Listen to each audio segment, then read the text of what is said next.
Over the years வந்து நான் காமாவும் composer இருக்கணுன்ற ஒரு மைண்ட் செட்டோட தான் உள்ளேயே போகிறேன். ஸோ அது இட்ஸ் அ கான்ஸ்டன்ட் ஒரு கான்ஸ்டன்ட் எஃபர்ட். மென்டலி வந்து நான் ஈவன் ப்ரிப்பேர் பண்ணும்போது கூட கான்ஸ்டண்ட்டாக வந்து நான் இந்த ஃபியூ பாயிண்ட்ஸ் போட்டுகிட்டே இருப்பேன் என் மைண்டில். காமா இரு, கம்போஸ்டாக இரு.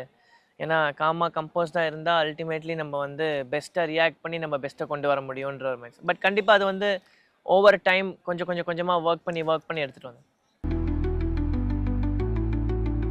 நிறையா சோஷியல் மீடியா எதுவுமே பார்க்க மாட்டேன். ஏன்னா வந்து நீங்கள் சொன்ன மாதிரி நிறையா நாய்ஸ் இருக்கும், நிறையா எக்ஸ்டர்னல் ஒப்பீனியன்ஸ் இருக்கும். ஐ திங்க் மென்டலி நம்மளோட ஆப்ஷன்ஸ் ஆர் நம்மளோட மைண்ட் செட்டில் கிளியராக இருந்தோன்னா எதுவுமே நம்மளை டிஸ்டர்ப் பண்ணாது.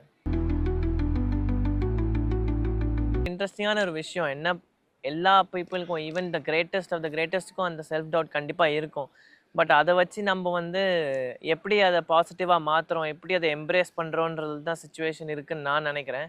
அண்ட் எனக்கு கண்டிப்பாக நிறையா வாட்டி இருந்திருக்கு. அதை நான் வந்து ஒரு பாசிட்டிவாக மாற்றிட்டு அதை எம்ப்ரேஸ் பண்ண பார்ப்பேன்.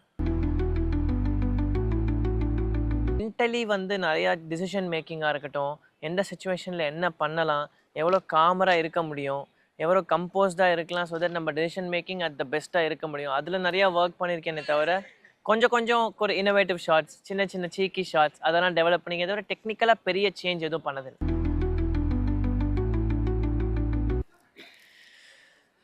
சின்ன வயசில் வந்து என்னோட ஃப்ரெண்டோட அப்பா வந்து எனக்கு ஒரு இந்தியா ஜெர்சி வந்து ப்ரெசென்ட் பண்ணியிருந்தார். ஸோ அப்போது அது என்னோடய கபோர்டில் வந்து ஒரு ஹேங்கரில் போட்டு எவ்ரிடே நான் அதை பார்த்துக்கிட்டே இருப்பேன். பட் த மொமெண்ட் அதை நான் வந்து போட்டு நேஷ்னல் அந்தமில் இருக்கும்போது it felt so much and the feeling was amazing. அவ்வளோ ஒரு டீப்பான ஃபீலிங் நான் இது வரைக்கும் என் லைஃப்பில் எக்ஸ்பீரியன்ஸ் பண்ணதே கிடையாது. எனக்கு நல்லா தெரியும் என்னோடய அம்மா கண்டிப்பாக அழுதுருப்பாங்க அந்த நேஷ்னல் ஆந்தம் அப்போ. ஸோ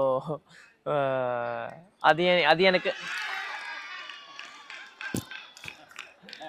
எனக்கு ஞாபகம் வந்தது.